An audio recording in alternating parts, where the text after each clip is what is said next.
All right, everyone. We're really glad to have Cecilia with us again this week. And she's making pesto only with stuff that you can grow around here. So anyway, and she literally took most of the ingredients off our thing here. So, off the table. So anyway, our big push is that we really want to teach everyone how to make what you want and what you need to eat with all local things. She's not using lemon in this recipe, and a lot of pesto has lemon. So wait and see what she's using for a substitute for that. So I actually brought some rhubarb juice that I made at home. Okay. Yeah, so we'll just use that. So that's rhubarb juice. How many of you eat rhubarb? Hey, how are you doing? Yeah, I love rhubarb. But it's quite sour, right? So you have to add a lot of sugar to it. So when I tasted that, I said, why couldn't you use it like lemon juice? And you can. Yeah, why not? And so it's as sour as lemon juice. I feel like it's somewhere between lemon and lime. So this one I made using I used a juicer. And so just to warn you, if you have one of those, those fruit juicers, it does work, but you have to constantly take out the fibers because it was very fibrous. And but it worked out fine, and there's a little bit of rhubarb, sludge, but you can just mix it up. No. Oh, it's just fresh. I just did a fresh juice on this one, and I froze some. I know somebody who said they canned it, and they can some every year just to have, souring agent. I won't call it lemon juice because it's not lemon juice. So, so these garlic scapes look so good. Oh my gosh, they're huge. So basically, if you don't have a juicer, it's okay. You can make it. We were going to make it in the pot. Put as little water as you can put just to keep it from sticking. And I just chop it up. You can just chop it up into little pieces, put it in there, and then just cook it until the rhubarb is soft. And then you can strain it out and put it in there. It might not be as sour as if you use the juicer, but it's okay. I mean, you just use a little more then, right? So we won't use this. So it's almost like a stewed rhubarb.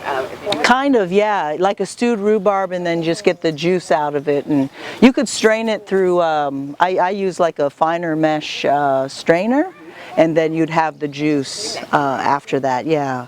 So what to do with all that extra rhubarb, right? If you have a rhubarb plant, you know what I'm talking about. It's way more rhubarb than I think any family can ever eat, even with one plant.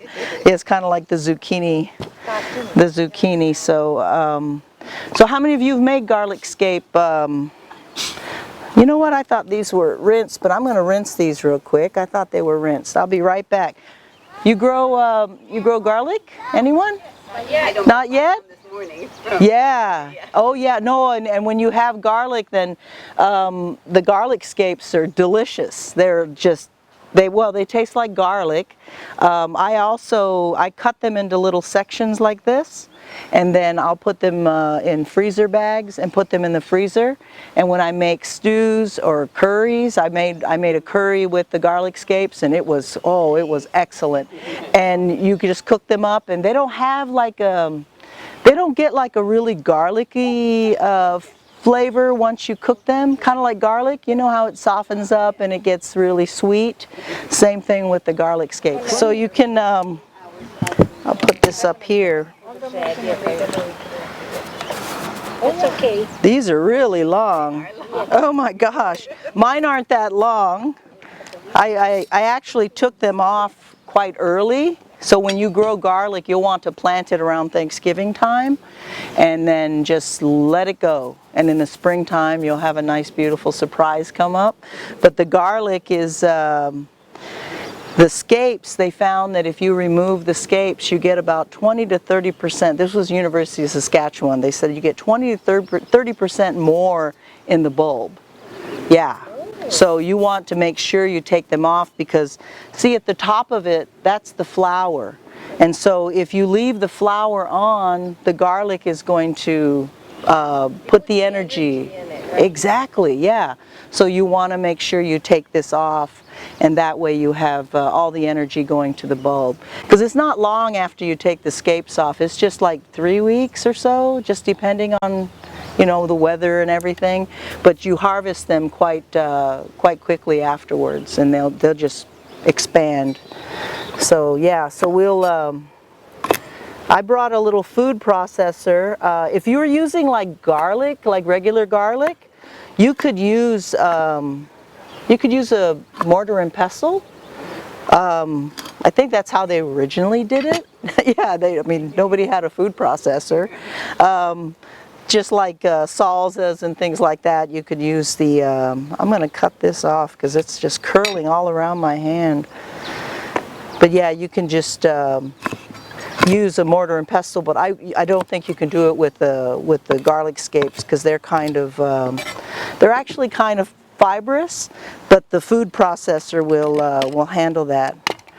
When I make it to freeze, because I freeze a bunch of it for winter, and I'll go into the freezer and get a jar of the pesto out while I'm boiling some noodles, and it takes what, 12 minutes for spaghetti noodles, and then dump them on top, and bam, you've got a meal that's really good, and he can attest to that, can't you? Yeah, we eat that a lot. So I make a bunch of it, and I just put it in the freezer. I put them in little, you know, you can put them in those half-pint or quarter-pint jars, just depending on, you know, how many of you are eating. I can eat a quarter pint by myself, no problem. It's also good, you can use pesto for so many things. You can use it on pizza. I like it with chips, and that's how we're going to eat it, and I brought some crackers so we can eat it with some crackers. And I think it's just a very nutritious, it's a meal, but it's a good snack too.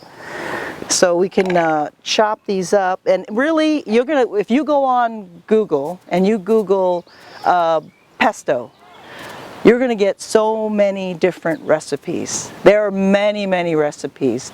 So really, the ratios are up to you. It's up, you know, your taste. You make it how you like it. If you like more garlic, put more garlic. You don't have to follow those recipes. Some people even make just garlic scape. We'll start with just a garlic scape with nothing in it.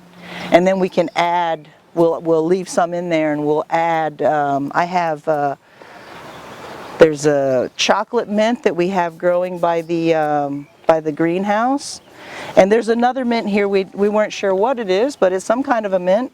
It smells lovely. You can make a parsley pesto, so it's a good way to get some really healthy greens into your body. And I've never made this, but these are pea shoots, and I love pea shoots, so I don't know why you couldn't make it out of that. Yeah, so just the baby shoots. She's got a whole, yeah, they're over here. Yeah, so you could put those in. We have gout weed. You can make it out of lamb's quarters. I believe Maddie made some out of lamb's quarters. It's usually a weed that we pull out of the garden, but it just grows everywhere, and you can put that in there as well. Just anything green, really, anything you want. Some people put oregano, fresh oregano. It makes it really strong, like almost like a basil. But yeah, you can do it with anything you like. So, sun-dried tomato pesto. It's really good. well, guess what? Sun-dried tomatoes. So I have sun-dried tomatoes here. I can, this is red, so you're not going to be able to see it. I'll put it here. But you can see the sun-dried tomatoes, see? And you can put those in there. Sun-dried tomatoes. These weren't sun-dried though. I put these in the dehydrator. Yeah, we have one of those sun-drying, solar sun dryers there. They're really nice. Who wants to try a sun-dried tomato? You want to try it? They're really good. So I just slice them up about not quite a centimeter thick. You can pass them around. And then sprinkle a little salt on them, and then dehydrate. This solar dehydrator is too hot. Too hot. Wow. So they're cooking them. It made them too dark. They were very dark. Ah, yes. But they were too dark. Too dark, yeah. Maybe not in the sun. Maybe in the shade, because it's so hot lately. Yeah, so let me cut up some more of this garlic scape.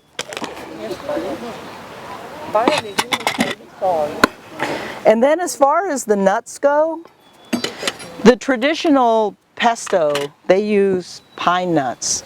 And I don't know how many of you have ever gone to go buy some pine nuts. They're super expensive, so I don't use pine nuts. I actually use, I made them out of lots of things. Almonds, hazelnuts, I've got pumpkin seeds, sunflower seeds, hemp seeds, just walnuts. Yep. I've never made them out of pecans. Have you tried pecans? Yeah. I wonder if pecan would be good too, I think. I think pretty much any nut you can make it in there. So yes? Did you salt your sun-dried tomatoes? I did. Yep. I salted them before I put them in the dehydrator. I thought they were naturally. Oh yeah. Yeah, that'd be nice, huh? Yeah, I think the salt keeps them from discoloring a bit too. Yeah. Yep. Wow, these are super long, Carol. Very nice garlic scapes. So I'm putting a bunch in there because we're going to start with just a basic garlic scape pesto. And then we'll test that. And then of course I was going to remind everyone that when you freeze your pesto, do it without adding your Parmesan. I found that if you put the Parmesan in and then freeze it, when you thaw it out, it's gritty. Yeah, it's really gritty. I don't know what the freezing process does, but it changes the texture of it. If you don't mind gritty, just put it in. Some people like gritty texture. I personally don't, so I just wait, and as well, sometimes I use it in a recipe that doesn't need cheese, so that way you don't have the cheese in there. You might want to add a different cheese, and then or no cheese at all, exactly. Now if you're going to make it vegan, how many, are there vegans here? Vegan, okay. Nutritional yeast. Yes. I should have brought it. You can add like a tablespoon of it, and that will, you don't have to use any of the cheese. So yeah. Tablespoon of that and a little bit of miso. Miso is good, yeah. Miso always adds that really nice umami flavor to it.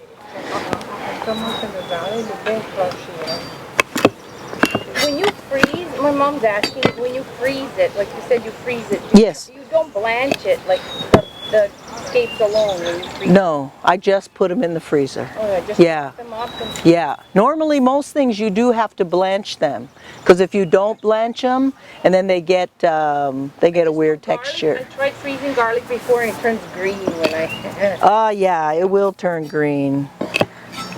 I found that I've been grinding the garlic and putting it in jars, like, you know, little jars, so that I always have ground up garlic. But then I did some research because my son, he's telling me that he said, well, you're losing all the allicin. Allicin is the compound that you want. And so when you use garlic, you chop up your garlic, don't use it right away. Let it sit. It needs to oxidize. So once it oxidizes, then it has that compound, that antioxidant in it that you want, that's really good for your heart, all the, you know, the positive health benefits. And so he said, Mom, you're losing it all if you freeze it. And I said, no, you're wrong. And then so I, of course, you know, I'm going, maybe he's right, right? Maybe he's right. So I did some really deep research into it, and he's right.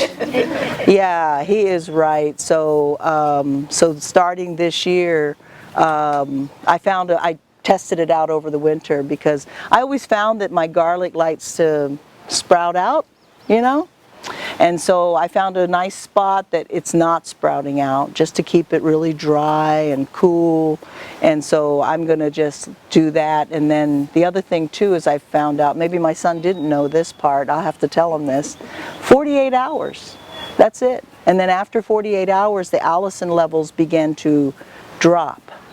So So you could grind it up, like let's say if you were going to be cooking tomorrow and you know you need a lot of garlic, you could grind it up today and then use it tomorrow, but I wouldn't use it Monday, you know? Yeah. Is it only the levels after you freshly pick it, or if you buy it? If I buy it in the market, would it? No, after you peel it. So at the market, yeah, if you just keep it dry, then it'll be fine. And then just open it up and chop it or whatever you're going to do with it, puree it. That's what I would normally do. But it's one of those. Okay, I'm going to grind this a little bit.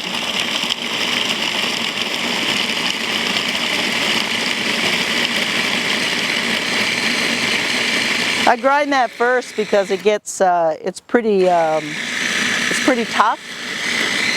What's that? You can smell it? Yeah, yeah, no, garlic is, I love garlic. Yeah, so everyone who's not growing garlic, October, grow some garlic. Oh, Mom's laughing. Why? What you said. Mom said, "Oh, we must be related." Oh! You can smell it too? Yeah, that's good. Yeah, so this here,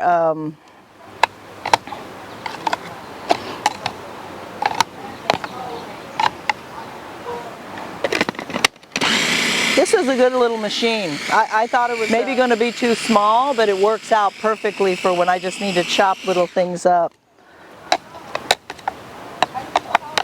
And then of course once we add the oil, it'll make a nice puree out of it. Okay, so pumpkin seeds. So we'll add some nuts to it, or pumpkin seeds, sunflower seeds. And I'm going to add a little bit of rhubarb juice. You know, how are we going to taste this? Because, well, I guess you're going to taste it in here. Yeah.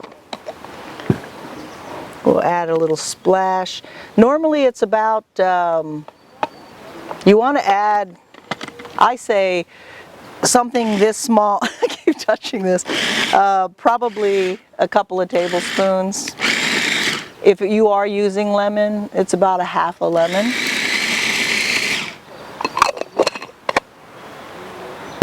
We'll add that last, and we have some salt. Yeah, we'll add a little salt. You can add salt and pepper.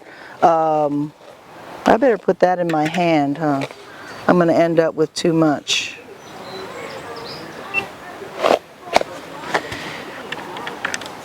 I usually don't add anything but salt. I think it's enough flavor. And then I have this cool little dribble hole.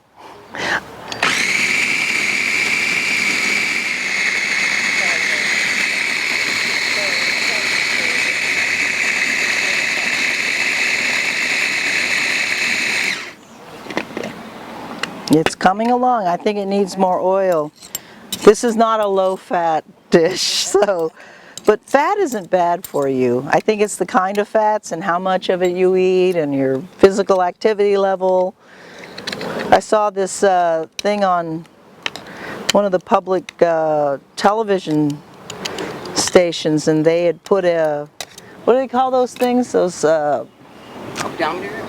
you know, measure your walking, what do they call it? Pedometer? Is that what that is? Yeah, pedometer. So they put a pedometer on a, I think they were Amish farmer, and they found that they were walking about 15 kilometers a day. And they said, you know, so your diet. And so they were also monitoring how much this fellow was eating. The calorie intake of this fella was amazing, and he ate dessert every night, dessert, and he would eat like an entire pie. He needs the energy from walking every day so much. Right? 15 kilometers, yeah. So it's really about how much you're moving and how much you're consuming, and of course, you know, it was all lard, and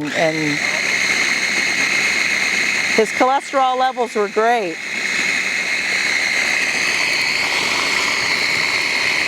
So I just add it till it looks right. And then you can taste it. And then you can see if it tastes right.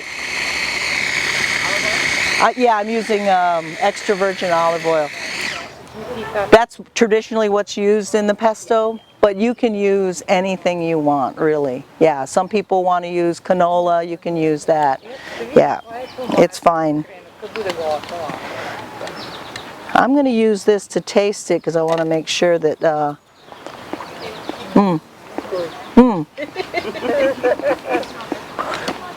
it's a little crunchy, it's got some chunks in it, but I'm going to...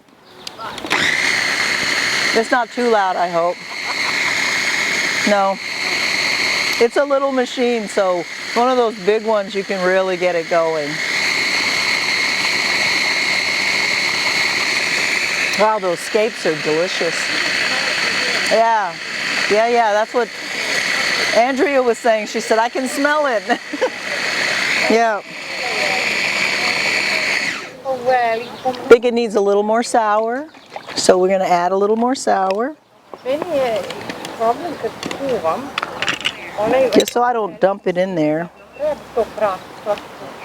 I like it a little sour. I love the idea of missing rhubarb. It's amazing. Yeah, and it's still out in the markets.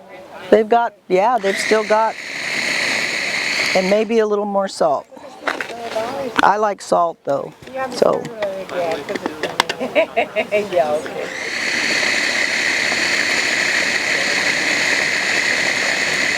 All right, I think we're good to go. But I gotta taste it one more time. Yeah. So this is just garlic scapes. Nothing else added to it other than, I mean, you saw what I added, but none of this stuff. So I'll put these in here, and we'll put, So do you grow tomatoes? That's a funny question. Yeah, no, I have too many tomatoes every year, so I end up canning them, and then when I get tired of canning them, then they're drying. And I dry cherry tomatoes, I dry them all. And what's really cool about the dried tomatoes is that you can rehydrate them. Okay. So let's do this. I will put some in a bowl and let everybody check it out.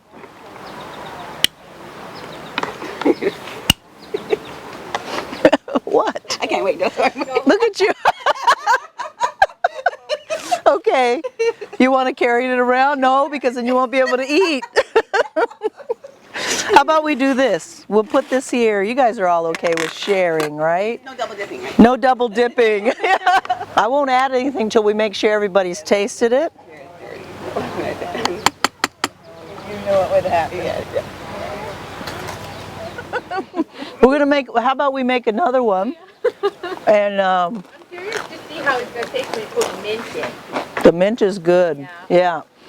Let's see here. I'm gonna portion off some of this. So we'll go from mild flavor to stronger flavor, I think. That way we're not, because we're not gonna clean this thing out. We're just gonna keep going. So let's go with pea shoots. You ever eat at a restaurant and they put the pea shoots in your salad, or they put pea shoots as a garnish? I like the flavor of them. Yeah, so you can just put them in.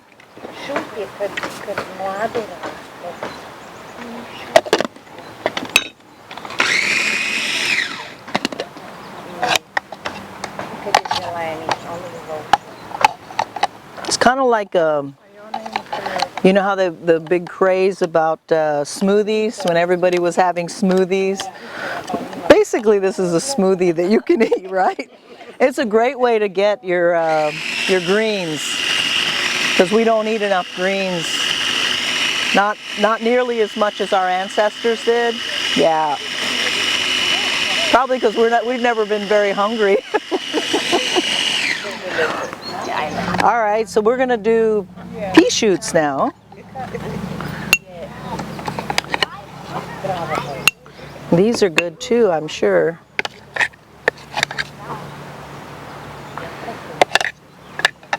It's a little darker green.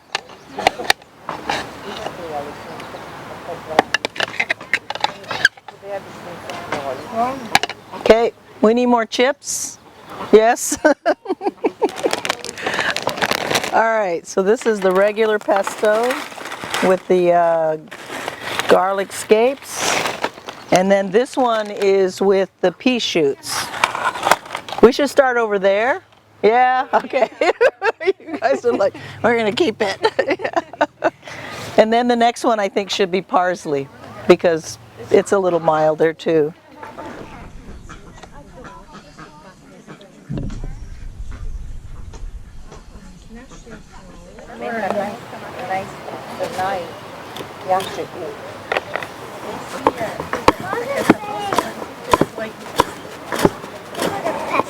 I like the parsley one because I really love parsley. You know that Middle Eastern salad that you get, the tabbouleh? Yeah. I actually make the tabbouleh minus the wheat. Don't put, you know, they put the wheat, yeah, what do they call that? The bulgur? Bulgur wheat, yeah. They put the bulgur wheat, which is basically raw wheat berries that have been ground up. And I didn't like them, I guess because it's gritty. And so I wouldn't put, I didn't put that in. Then I just started making parsley salad, basically. Yeah, and that's good too. So we'll put those in with this.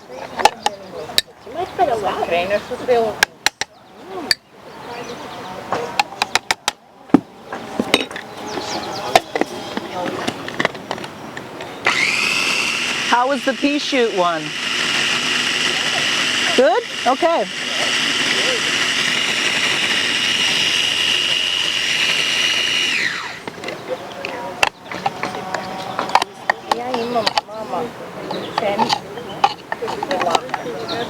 Oh yeah, that parsley smells good.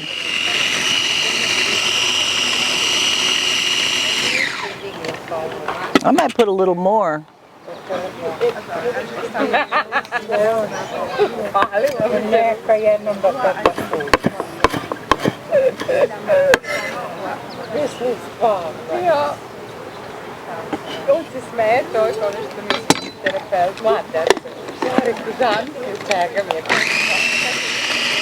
I've been doing something with my garlic bed that I never thought of until last year. I just tried it.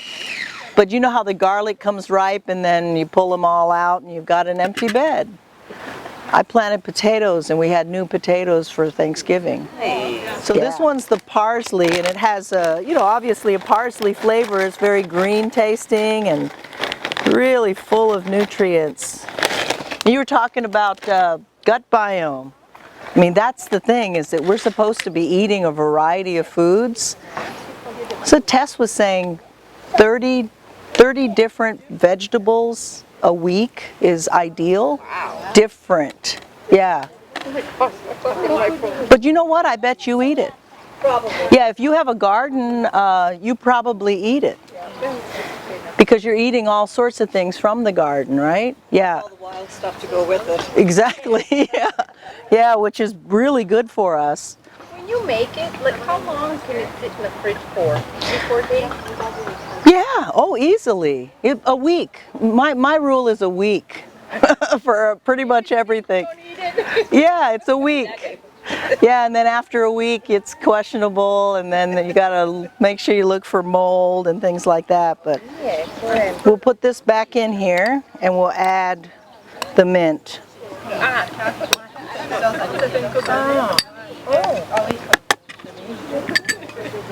So the stalks are quite, you know, tough. So I would just put the leaves in there. You putting mint in? Mint. Yeah, I'm going to do a mint one. I'm very curious about that one. Yeah, me too. This is a chocolate mint and it's really pretty strong. It's a strong mint, so we'll see how it does. But yeah, the stalks are probably too thick for My it. favorite, the mojito mint. Oh yeah. Oh yeah, that stuff is so good. An Indian mint at home. Okay. Okay. Indian mint is like a crawler, Like Oh, I've never seen it. Huh. the tiny, tiny leaves, like the tiny. So we'll do that, and then we'll try the mint pesto. I mean, because basil is just a kind of mint, isn't it? I thought. I don't know.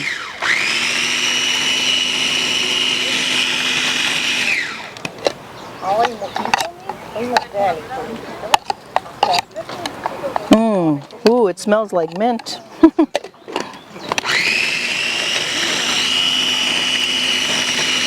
You know what? We didn't put cheese in any of it. No, you know that, right? No cheese in any of it. It was fine. You guys want some cheese? No? You don't need it.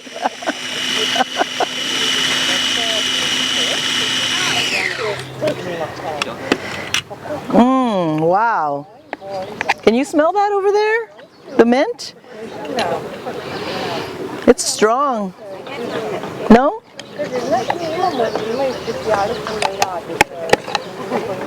Oh yeah, I think this is going to be nice. Last green. How do you make your sun-dried tomato pesto? Oh, I soak my sun-dried tomatoes in olive oil first, Yep. like for a couple of days. Oh, couple of days.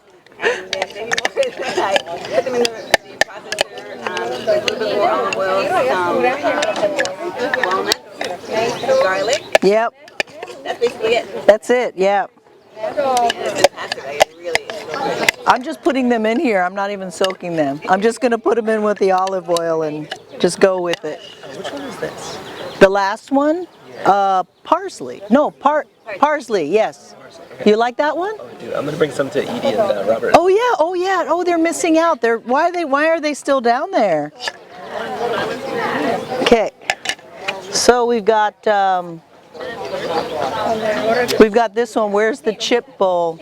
Yeah, the mint. Thank you. Oh, it's right in front of me. All right. So we have a couple escapes left.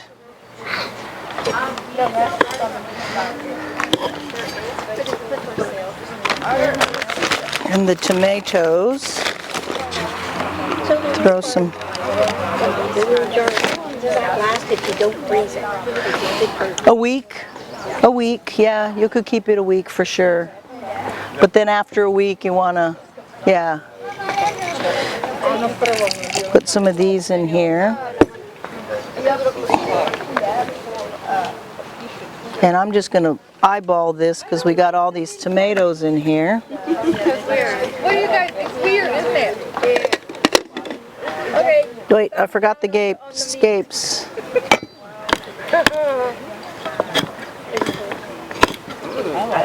You do? Yeah, I don't like it. You don't like the mint one? No? Too strong, huh? No, it's a new flavor. Ah. When you have something new, it's like, eh. Yeah. I'll give it a couple more tries maybe before I decide. Okay. Maybe I'll make it at home to see if I'll start eating. Maybe less mint, because it is strong. This one is a very strong mint. The chocolate mint, it'll blow you away with the mint flavors. Can you make tea from that? Oh yeah. I make a tea out of it. It's really nice. So, yeah, I think soaking them would make it softer. Yeah. And then so you probably don't need to add any souring agent to the, no, because the tomatoes are tart already. Yeah. Ooh, kind of looks like the salsa. Very nice. Pesto guacamole. Yeah, why not?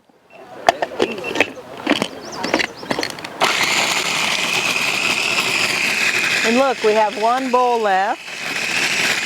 Perfect. Delicious? Yay! I think there's one chunk of tomato in here that doesn't want to let go, but that's okay. It tastes like mint chocolate chip ice cream.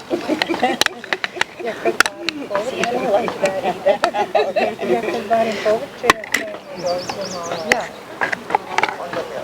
I have to try my cashew sauce. Oh, you know what I forgot? Oh wait, salt. Jeez, yeah. But you know what? No, we're not going to put it in because of we'll just leave it. But you know what? The tomatoes have salt on them. I'm going to taste it. Let's see. Ah! Oh my gosh. Come on, cooperate. Here we go. I think it needs just a pinch of salt though. Not much. Put it in my other hand. I think you like salt. I do. Yeah. We need it. All the sweating we're doing. Oh my gosh, yeah. That's better. Why did you guess?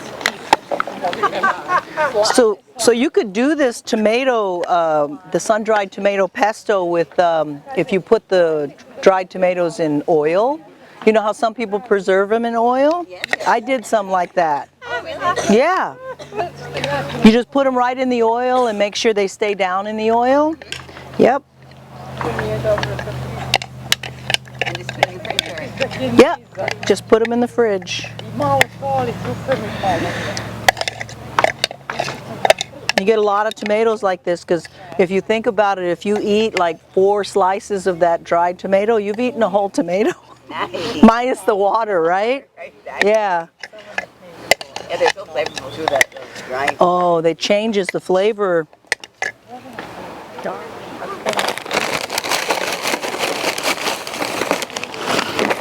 There we go. We're going to start over there because I keep coming over here. Okay. You too? You want to start here? With the sun-dried tomato pesto? Okay. So do you see how easy that is? It's very easy. You can make it out of anything green, really. I'm looking around going, what can we put in there? But you hear my point. It's anything. You could put spinach in if you wanted to. And even, yeah. What about chives? You could put chives in it. Yep. You could put onion. On the chives, or maybe not like full on chives? I don't know. Yeah. You could. Why not? I mean, instead of garlic, or garlic and chives? Garlic and chives or just chives? I don't see why not. Yeah. Because it adds that that kind of oniony, garlicky flavor. Yes. That's what you want, right? Yeah. So anything green. I don't know if about the plantain might be a little fibrous, but you could. Why not? Because they're edible. Yes, exactly. Yeah. Huh? From these pink flowers here? Oh, they might be a bit green. Yeah, they're sweet. Yeah, those are sweet. So yeah, I'm gonna try my my cracker.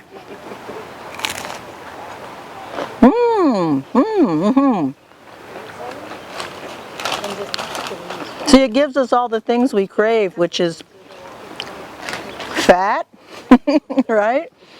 And salt. Yeah, I love fat and salt. Oh, yeah. Chair. Okay. Don't twist my arm. So you're gonna make it at home now? Yes. Yeah. And you don't need to don't forget the rhubarb. Make some juice. Make a juice. Put it aside. You can even freeze it. I put some in the freezer. I think I have 2 more jars in the freezer. So you don't need to go buy any lemons. You can make a pesto from everything that's grown right here, right? Yeah. Thank you. Yeah. Right on. Okay. Who wants to lick the bowl? That'd be me. Yeah. Because I don't like to waste food. Yeah, come on. Yeah, have some of this. Yeah, you lick the bowl. I'll lick this one. You can have this. Yeah, it's really nice to have a different way to eat. Thank you very much. That was very delicious. Thank you. Yes. Get some garlic sticks. Get some We have too many. Yeah. Thank you. This is really good. Good. My garlic scapes are coming, so I can use them now. Good. And the idea of using chives, because I have a big chive bowl. There you go. Use what you have and just Yeah. Add it till till it tastes right. Yeah, exactly. I like how you do it.